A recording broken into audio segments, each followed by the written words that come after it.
Avanzamos en este Expreso Bio Bio para contarles algo que, estará despertando preocupación. Uno ve el número o el dato y evidentemente se genera, pero esto es un hecho aislado, habrá que analizarlo en un contexto. Estamos hablando del precio del litio. ¿Se acuerdan ustedes que marcó todos los récords que entregaban las empresas de litio, en particular SQM, entregaban impuestos, una cantidad de recursos bien impresionantes al país? Bueno, hay un boom del precio del litio y que se está analizando y que fíjense que ha caído más del 70%, esto desde su máximo histórico, ¿no? Para guardar también las proporciones. Pero ha bajado.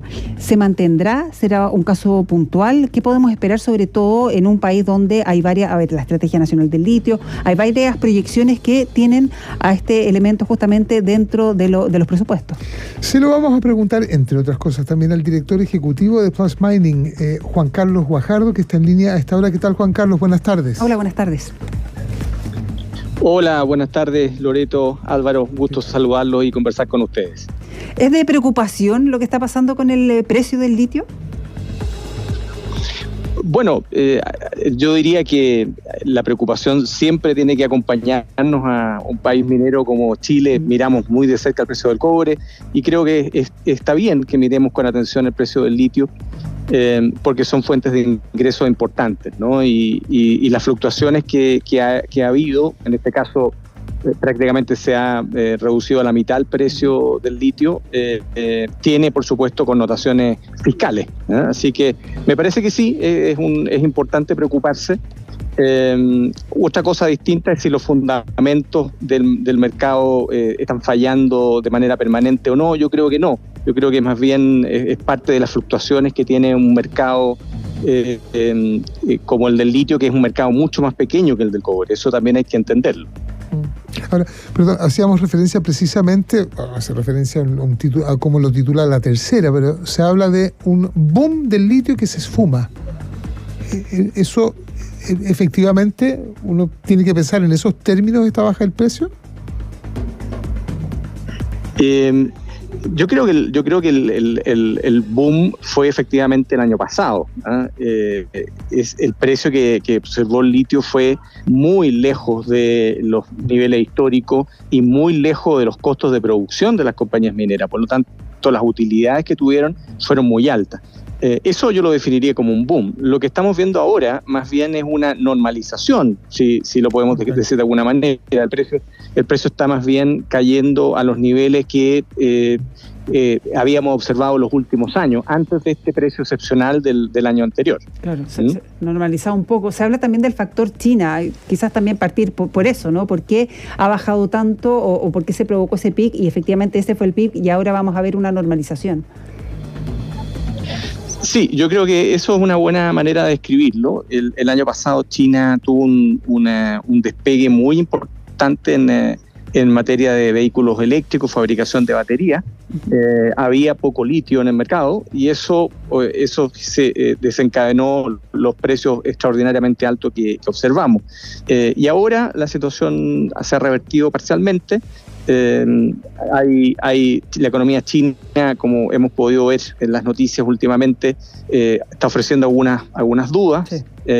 Y también hay que decir que la respuesta de la oferta del litio está en camino. Eso lo hemos dicho muchas veces, que van a haber más proyectos, que hay nuevas tecnologías y eso va a ir aumentando la cantidad de litio disponible. Entonces, sí, hay una normalización y el rol de la economía china es clave. China es el principal país productor de vehículos eléctricos en el mundo.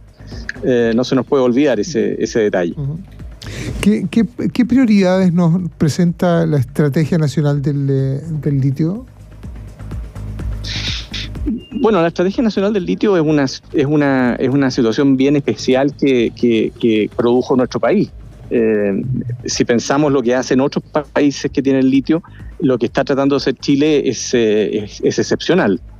Chile está intentando llegar a un punto en el futuro con una serie de condiciones a cumplir, de punto de vista tecnológico, relaciones comunitarias, un rol del Estado predominante. Son condiciones que no están en Argentina, que no están en Australia y prácticamente en ningún otro país del mundo. Entonces, nuestro camino es más difícil, por decirlo de alguna manera, ¿no? Nos hemos autoimpuesto una ruta que nos va a obligar a un esfuerzo mayor y probablemente nos va a tomar más tiempo llegar a cumplir los objetivos que se han planteado. ¿Y qué costos además podría tener haber optado por ese camino? Porque, a ver, varios auditores, y se supo hace poco, ¿no?, este yacimiento de litio en Estados Unidos, justamente, la estrategia que ha adoptado Australia, también otro gran proveedor de litio a nivel mundial, porque también, yo me acuerdo antes de que se mencionara incluso la Estrategia Nacional del Litio, había varios expertos que ponían la alerta y decían, ojo, se nos va a ir este boom, van a empezar a encontrar otros yacimientos o sustitutos, ¿no?, al litio, y vamos a dejar de ganar todo eso por irnos por un camino más largo. ¿Qué costos estamos pagando ya en Chile por eso? ¿O definitivamente es una buena estrategia? Bueno, yo me sumo a las personas que tú describiste como que dieron estas alertas. Yo las sigo dando. Creo que sí, efectivamente, hemos pagado costos. Me gustaría describirlo de la siguiente manera. Creo que el avance del litio es innegable. Hay países que están aumentando producción, Australia, Argentina, y Chile tuvo, y me parece que todavía tiene, la oportunidad de aumentar su producción de manera bastante rápida. Creo que el no haberlo hecho con la velocidad que pudimos haberlo hecho fue dejar mucha plata encima de la mesa. O sea, pudimos haber aprovechado mucho más lo que pasó el año pasado, por ejemplo, que tuvo precios récord, y podríamos haber tenido mucha más producción y haber tenido ingresos incluso mayores que los que registramos. Entonces, me parece que esa es la oportunidad perdida de nuestro lado, el tiempo en el cual no hemos aprovechado haber tenido la posibilidad de aumentar más rápido que nadie la producción de litio. Pero estamos a tiempo todavía. Bueno, yo creo que sí, hay todavía... Dejaron ¿sí? en años, el 2030, 2035, donde iba a bajar la demanda un poco, algunas proyecciones que se hacían. Mira, yo creo que sí, hay tiempo todavía, pero la ventana se cierra a cada momento, digamos, en la medida que otros países van aumentando su producción, en la medida que se va acercando el momento que lleguen las tecnologías que van a aumentar producción significativamente, en el momento que se pueda reciclar las baterías de litio, que ahora no se puede hacer. Cuando esas cosas ocurran, va a ser un mercado mucho más difícil de aprovechar.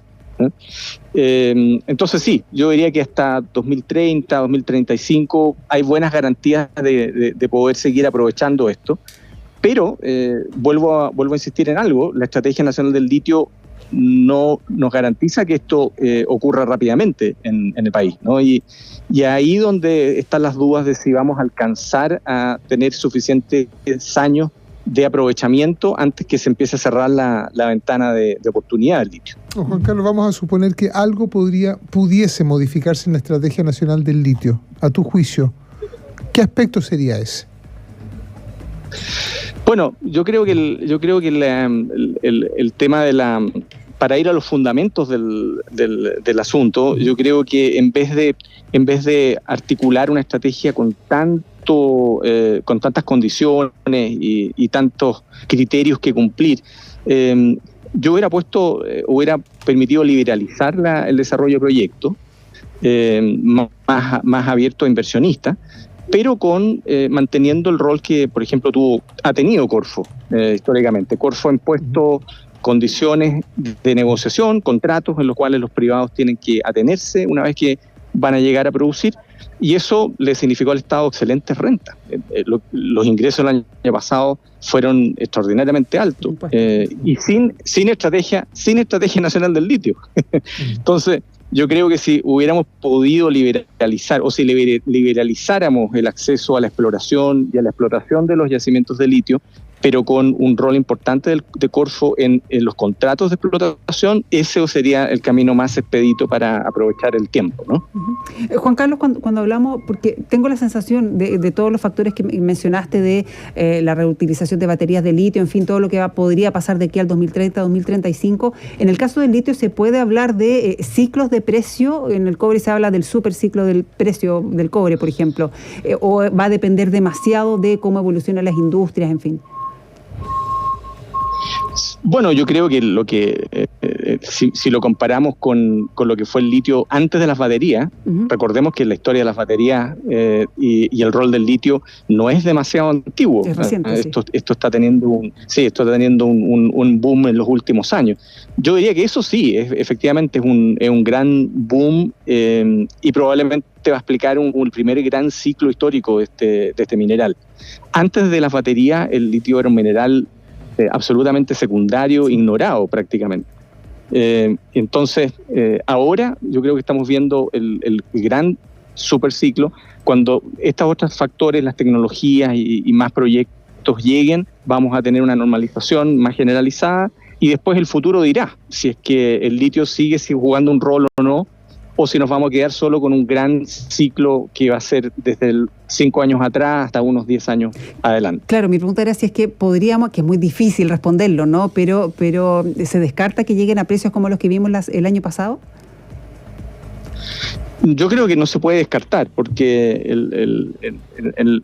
este es un mercado muy pequeño, insisto en el punto. Entonces, cualquier desajuste de oferta y demanda puede generar variaciones de precio muy, muy grandes, ¿no?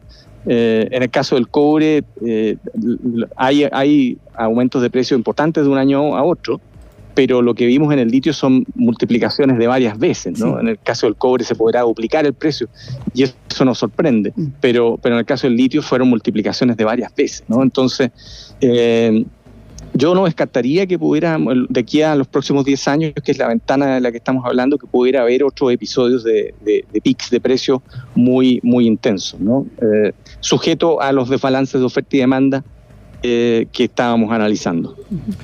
Vale, Juan Carlos Guajardo es director ejecutivo de Plus Mining. Gracias por conversar estos temas con el Expreso Bio Bio, Juan Carlos. Muchas gracias, Juan Carlos. Un placer acompañarlo. Hasta luego.